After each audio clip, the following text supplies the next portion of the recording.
मी घोंगर्डे आपल्या गोंदी पात्रावाला गोंदी रहिवासी भाग्यनगर।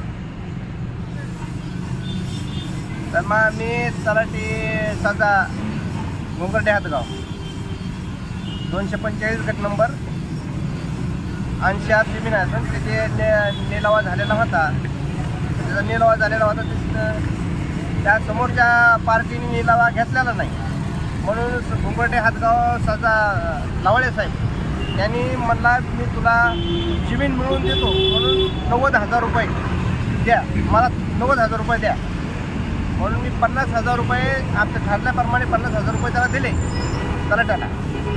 आणि उर्वरित 35,000 रुपये घेऊन गेलो आणि म्हणलं की साहेब मला पावती द्या। म्हणलं पहिले तुम्हाला 5,040 रुपये आहेत म्हणलं, दिलेले आहेत म्हणलं तुम्हाला, आणि त्याचं मी आता अर्ज दिल्यामुळे तुम्ही मला पावती दिली।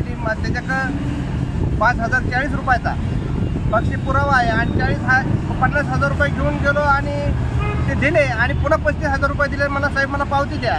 तर तो म्हणला नाही तुला काय करायची का पुरावा देऊ देत नाही, मी पुरावा देऊ शकत नाही, म्हणून तुला काय कुठं जायची जा, माझं कुणी काय करू शकत नाही। म्हणून मला कलेक्टरला अर्ज द्यावा लागला।